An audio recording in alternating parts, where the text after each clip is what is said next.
ونستعينه ونستغفره ونؤمن به ونتوكل عليه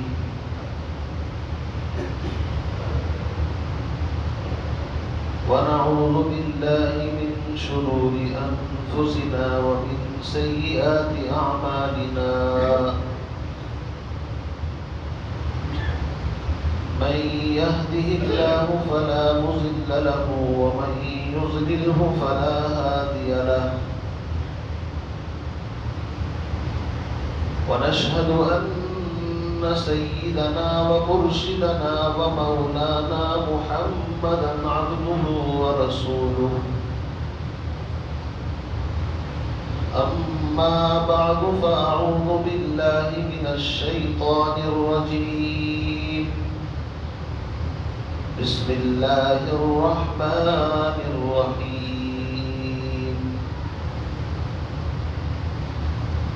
لقد رضي الله عن المؤمنين إذ يبايعونك تحت الشجرة فعلم ما في قلوبهم فأنزل السكينة عليهم وأصابهم فتحا قريبا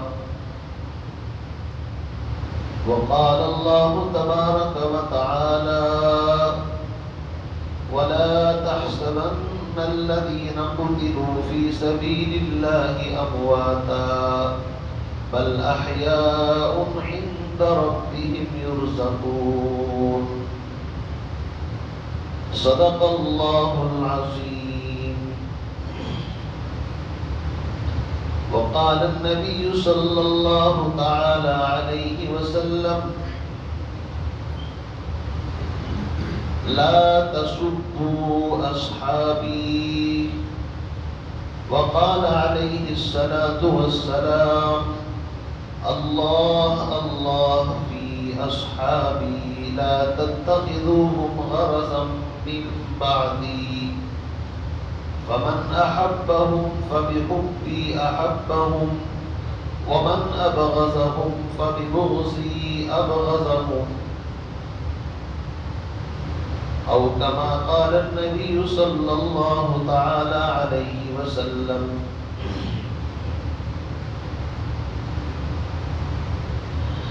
تمہیں سے اے مجاہدو دین کو ثبات ہے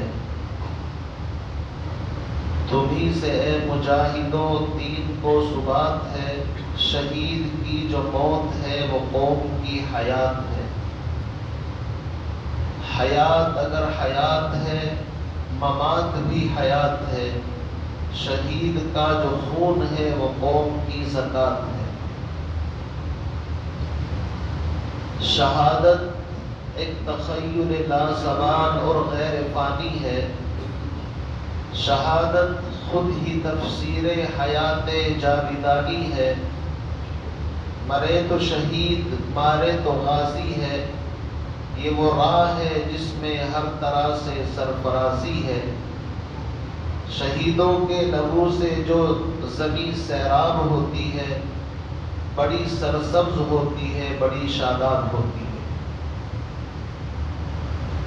شہادت کی حقیقت کو سمجھتے ہیں خدا والے شہادت کس کو کہتے ہیں بتلا گئے کربلا والے کہ طاقت کے آگے جھک نہیں سکتے خدا والے میرے انتہائی واجب الاحترام بزرگوں دوستو آج محرم الحرام کی 10 تاریخ ہے یوم عاشورہ ہے اور قمری چاند کے اعتبار سے 1443 ہجری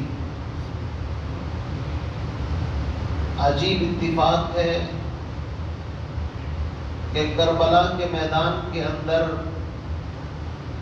نواسہ پیغمبر حضرت سیدنا حسین رضی اللہ تعالیٰ عنہ اور ان کے رفقا کو ساتھیوں کو اسی محرم کی 10 تاریخ کے اندر انتہائی مظلومانہ طریقے سے شہید کر دیا گیا تھا اس کی یاد میں آج پوری دنیا کے اندر بہت سی جگہ پر کوئی تقریر کے ذریعے سے ان کو یاد کرتا ہے کوئی کسی اور عنوان پر ان کی یاد تازہ کرتا ہے تو آج بھی جمعے کا دن ہے اور محرم کی 10 تاریخ ہے۔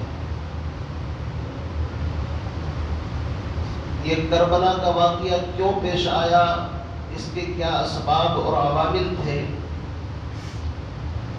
اگر اس کی تاریخ کے اندر گھس کر کے آپ حضرات کے سامنے کچھ باتیں بیان کی جائیں تو امید ہے کہ انشاءاللہ کچھ نہ کچھ بات تھوڑی ذہن کے اندر آ جائے گی۔ میں آپ حضرات کے سامنے حضرت ابو بکر صدیق اور حضرت عمر فاروق رضی اللہ تعالیٰ عنہ اور حضرت عثمان غنی رضی اللہ تعالیٰ عنہ کی کچھ حال احوال پیش کر سکا۔ یاد رکھیے، اسلام کے لیے جن لوگوں نے اپنی جان کا نذرانہ پیش کیا وہ 3 طرح کی شہادتیں ہیں۔ ایک شہادت تو وہ ہے جو نبی علیہ السلام کے زمانے میں نبی کے سامنے صحابہ نے اپنے خون کا نذرانہ پیش کیا۔ وہ شہادت وہ ہے کہ جنہوں نے دین کو سر بلند کرنے کے لیے، دین کو نافذ کرنے کے لیے اپنی جان کا نذرانہ پیش کیا۔ ایک جماعت تو وہ ہے، تقریباً 256 صحابہ نبی علیہ السلام کے دور میں غزوات میں شہید ہوئے۔ باقی دھوکے سے بلا کر کے کسی کو قتل کر دیا، شہید کر دیا، وہ ایک الگ تعداد ہے۔ دوسری شہادت وہ ہے جو حضور علیہ السلام کے پردہ فرمانے کے بعد خلفائے راشدین کے دور کے اندر شہادتیں ہوئی ہیں۔ یہ شہادت وہ تھی کہ نبی علیہ السلام دین کے نظام کو جس سطح پر چھوڑ کر کے گئے ہیں اس کے اندر کوئی کمی بیشی نہیں کرنے دیں گے، چاہے جان چلی جائے، چاہے کچھ ہو جائے، لیکن اس نظام کے اندر تنزلی کو برداشت نہیں کیا جائے گا، اس کے لیے شہادتیں دی۔ اور تیسری دور کی شہادتیں وہ ہیں کہ جب ظلم بڑھا، بادشاہت کا زمانہ آیا اور دین کے اندر کمی ہونے لگی اور ناحق طریقے سے وہ باتیں جو دین کے اندر نہیں تھی ان کو بھی دین کا حصہ بنا لیا گیا، تو ایسی ظالم اور جابر طاقت کے سامنے ڈٹ جانا، یہ شان تھی حضرت حسین رضی اللہ تعالیٰ عنہ کی، جس کی وجہ سے ان کو ان کے رفقا کو جان کا نذرانہ پیش کرنا پڑا۔ تو اس طریقے سے شہادت کو 3 حصوں میں ڈیوائیڈ اور تقسیم کیا جا سکتا ہے۔ ایک شہادت وہ جو نبی کے زمانے میں پیش آئی، یہ دین کو بلند کرنے کے لیے، دین کو قائم کرنے کے لیے۔ دوسری شہادتیں وہ ہیں جو خلفائے راشدین کے دور کے اندر آئی کہ دین میں کمی نہیں ہونے دیں گے۔ اور تیسری وہ کہ جب دین کے اوپر ڈاکے ڈالے جانے لگے، بظاہر مسلمان لیکن کام ایسے کہ شیطان بھی شرما جائے، تو ان کے مقابلے کے لیے جو طاقت اٹھی ہے وہ نواسۂ رسول حضرت حسین رضی اللہ تعالیٰ عنہ، انہوں نے جان دے دی لیکن باطل کے سامنے سر تسلیم خم نہیں کیا۔ یہ تیسرے درجے کی شہادت ہے۔ میرے عزیز بھائیوں، حضرت عثمان ابن عفان رضی اللہ تعالیٰ عنہ کے حال احوال میں نے آپ کو بتائے تھے کہ سب سے پہلے نبی کی وفات کے بعد خلیفہ اور جانشین حضرت ابو بکر صدیق رضی اللہ تعالیٰ عنہ کو بنایا گیا۔ 2 سال تک اسلام کا نظام بلند کیا اور بڑی بڑی طاقتوں کا مقابلہ انہوں نے کیا، لیکن اسلام کا نظام جس طرح چل رہا تھا اس کو اوپر لے کر کے گئے۔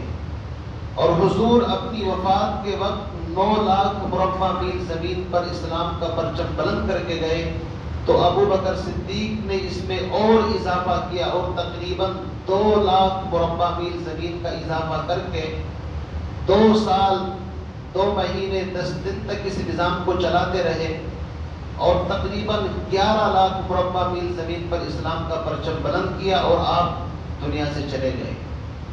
اس کے بعد آپ نے صحابہ کے مشورے سے حضرت عمر فاروق رضی اللہ تعالیٰ عنہ کو اپنا جانشین بنایا۔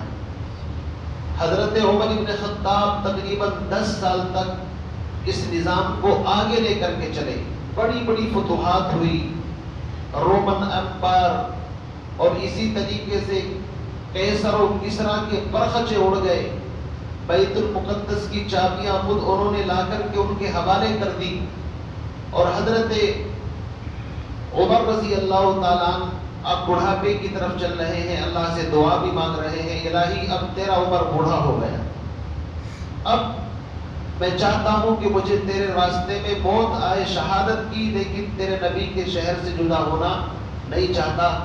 اللہ نے ان کی دعا قبول فرمائی اور نماز کی حالت میں ان کو شہید اور شہادت کا درجہ ملا، اور تقریباً محرم کی پہلی تاریخ تھی، ذی الحجہ کی 27 تاریخ کو حضرت عمر پر حملہ ہوا، اور محرم کی پہلی تاریخ کو وہ اس دار فانی سے الوداع کہہ کر کے چلے گئے۔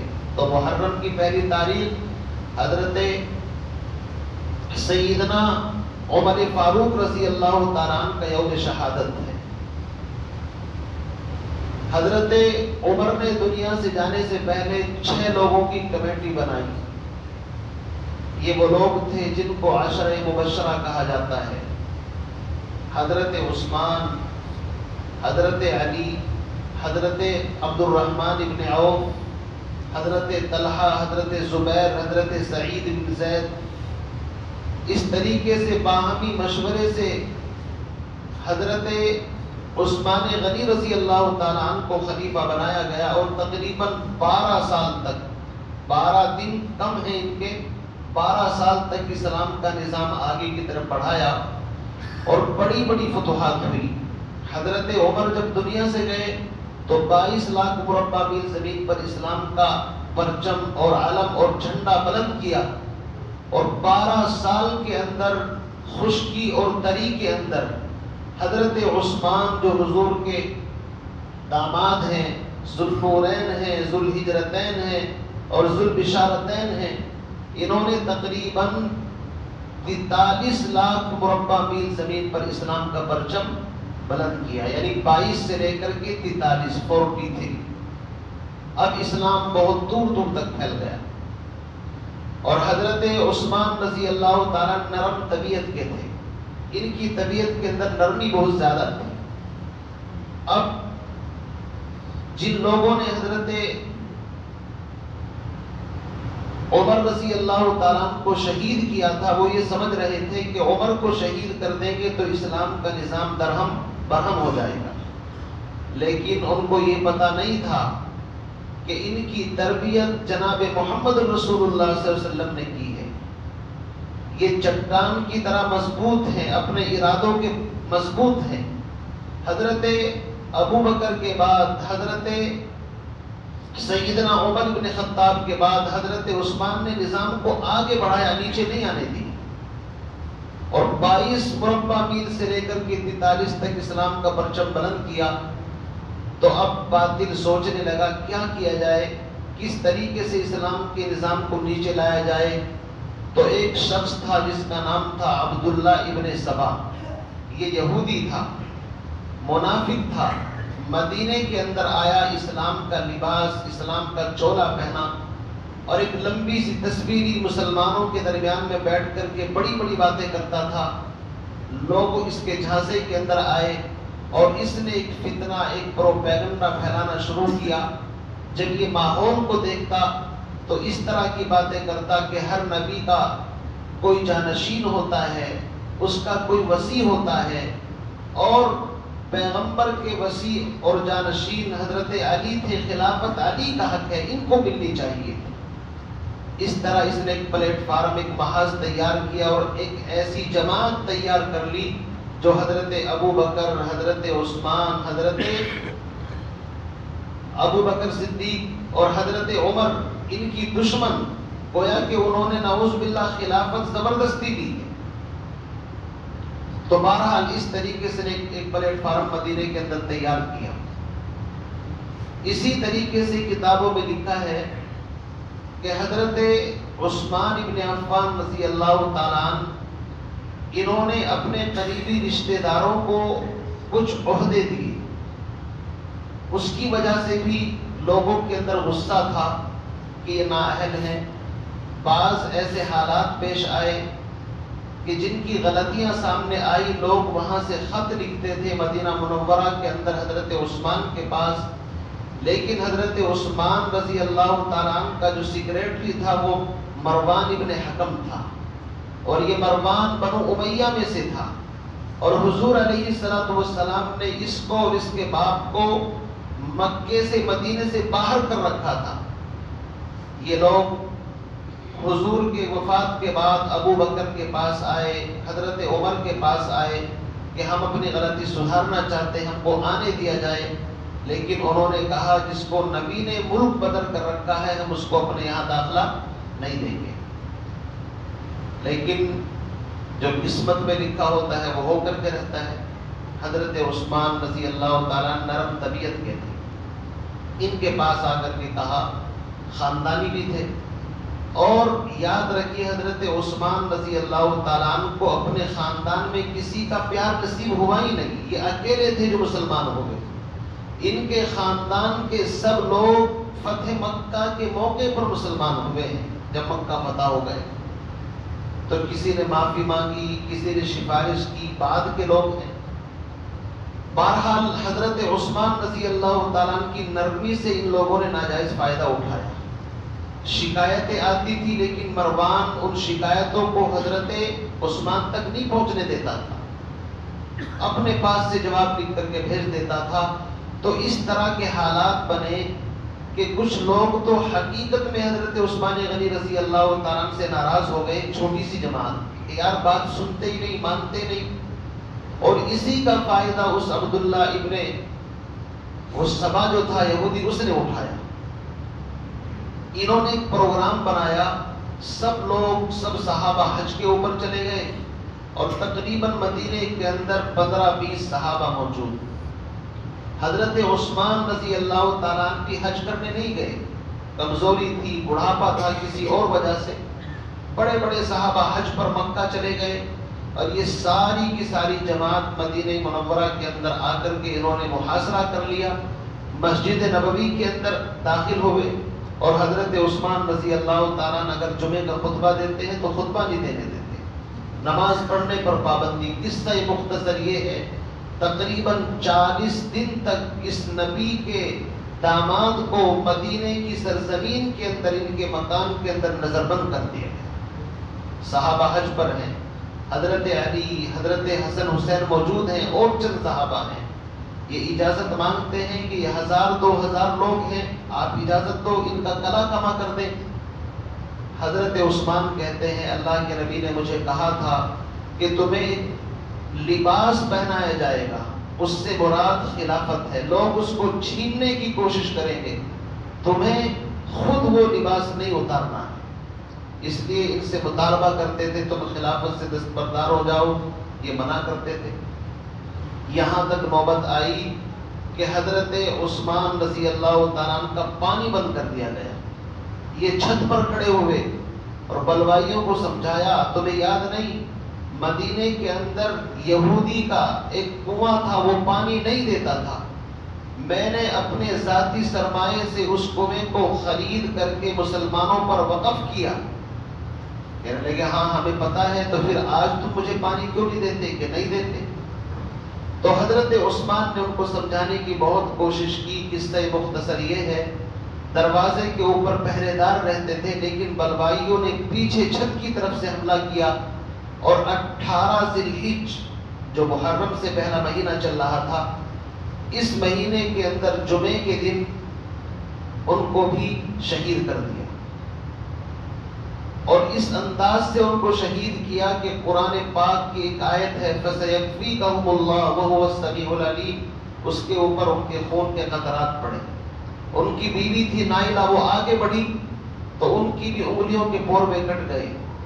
یہاں تک ظالموں نے کیا کہ مرنے کے بعد بھی ان کے چہرے کے اوپر تھپڑ مارے، اور بہت انتہائی بے عزتی کا مظاہرہ کیا۔ کس کے ساتھ؟ حضرت عثمان بن عفان رضی اللہ تعالیٰ عنہ کے ساتھ، اور 3 دن تک مدینے کی سرزمین پر ان کی نعش بغیر غور و کفن کے پڑی رہی۔ یہ حال تھا، جنازہ نہیں اٹھانے دیتے، یہاں تک کہ تیسرے روز حضرت ام حبیبہ جو حضور کی بیوی ہیں، انہوں نے چلا کر کے کہا کہ اگر تم جنازہ نہیں پڑھنے دو گے تو میں محمد الرسول اللہ کی بیوی ہوں، اپنے سر سے دوپٹہ اتار کر کے پھینک دوں گی اور کل قیامت کے دن تمہیں جواب دینا پڑے۔ اس طرح کے حالات پیش آئے، رات کے وقت میں جنازہ اٹھا کے دن میں نہیں اٹھا سکتے۔ حضرت زبیر ابن مطعم ایک صحابی ہیں، انہوں نے جنازے کی نماز پڑھائی اور بی بی نائلہ لالٹین لے کر کے آگے آگے چل رہی ہے تو جنازے پر بھی پتھر برسانے کی کوششیں کی۔ اس طرح بڑی بے دردی کے ساتھ اس مظلوم کو شہید کیا گیا اور مدینے کے قبرستان جنت البقیع کے اندر ان کو دفن کیا گیا۔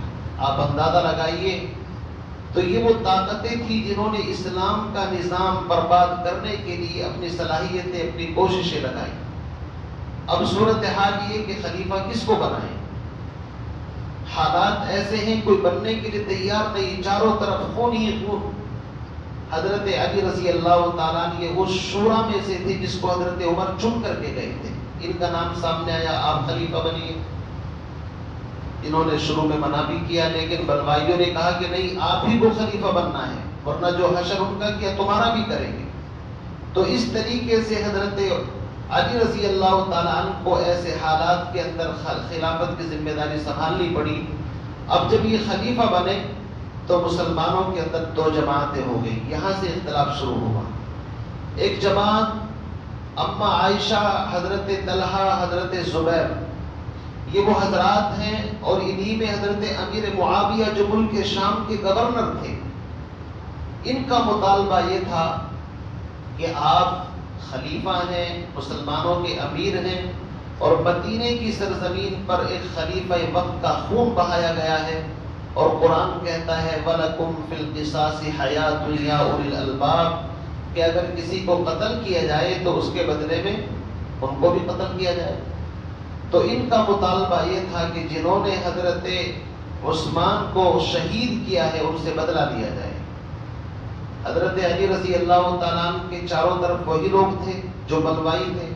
حضرت علی نے کہا پہلے میری حکومت کو مضبوط ہونے دو، میرے ہاتھ پیر مضبوط کرو اور مجھے کچھ مہینے کا ٹائم دو، میں پھر اس کے بعد نشاندہی کر کے بدلہ لوں گا۔ سمجھے نہیں؟ مجھے ٹائم ملنا چاہیے۔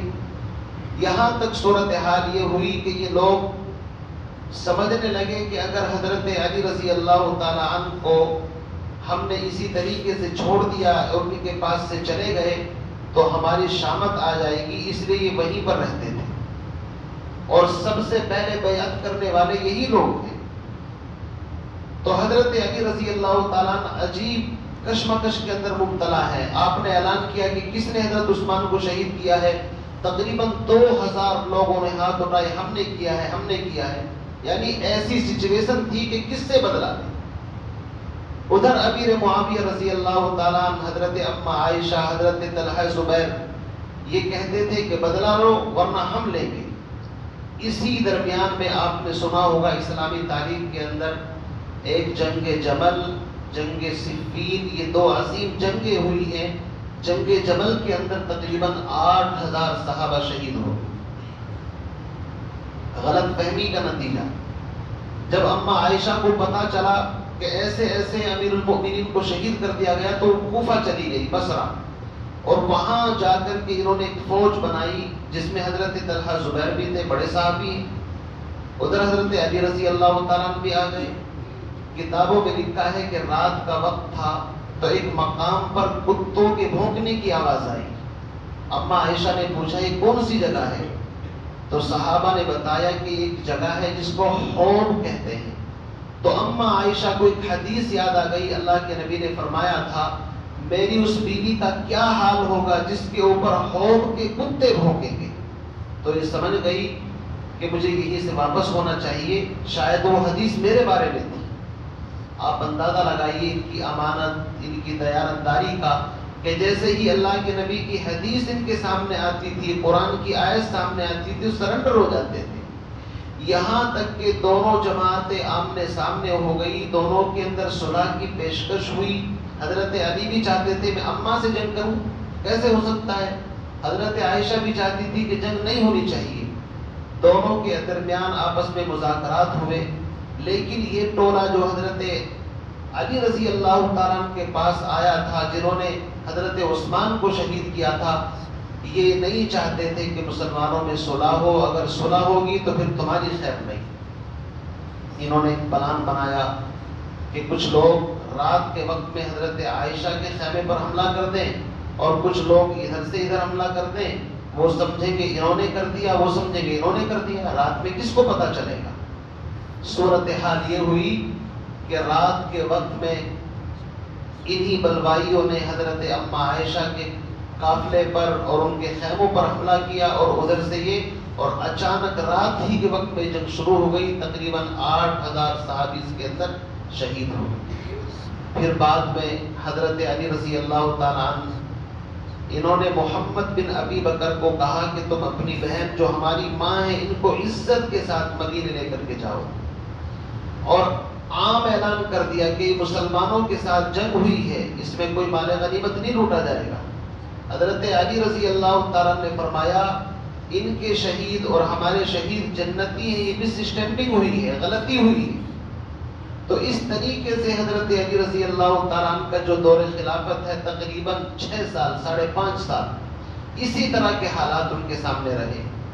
اس جنگ سے فارغ ہوئے، امیر معاویہ کو لکھا، بلکہ حضرت علی رضی اللہ تعالیٰ عنہ نے حضرت عثمان کے دور کے اندر جو گورنر تھے ان کو چینج کیا کہ سارا لفڑا یہی سے شروع ہوا ہے۔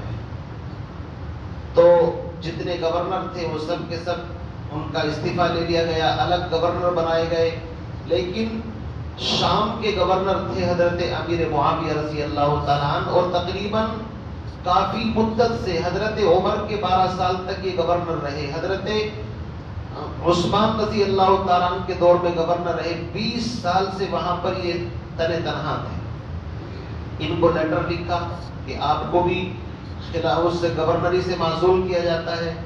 تو حضرت امیر معاویہ نے کہا کہ میں اس وقت تک آپ کو خلیفہ نہیں مانوں گا جب تک کہ حضرت عثمان کے قاتلوں کا بدلہ نہ لیا جائے۔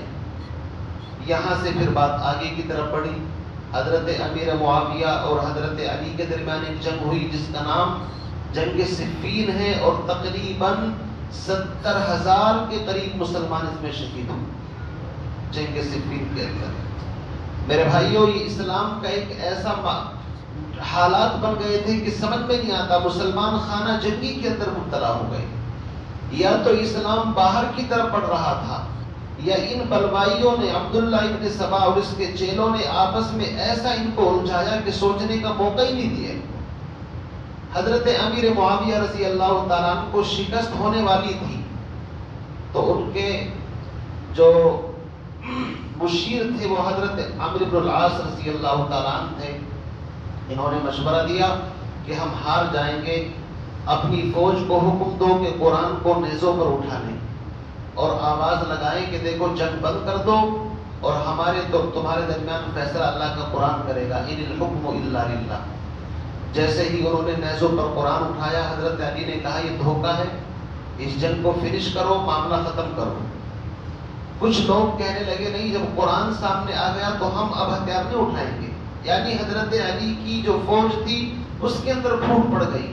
کچھ کہنے لگے معاملہ نمٹاؤ، کچھ کہنے لگے نہیں قرآن سامنے آ گیا ہے۔ بہرحال اس طریقے سے پھر ان کو مہلت مل گئی۔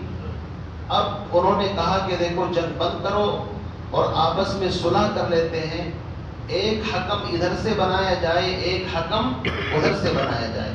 حکم کہتے ہیں بیچ میں فیصلہ کرانے والوں کو حکم کہتے ہیں۔ حضرت علی رضی اللہ تعالیٰ عنہ کی طرف سے جو حکم تھے وہ حضرت ابو موسیٰ اشعری رضی اللہ تعالیٰ عنہ، شریف مزاج صحابی ہیں، سیاست زیادہ جانتے نہیں تھے، ہاں نیکی اور تقوی پرہیزگاری کے اندر بڑے اونچے درجے پر ہیں۔ حضرت امیر معاویہ کی طرف سے حکم بنایا گیا حضرت عمرو بن العاص رضی اللہ تعالیٰ عنہ کو۔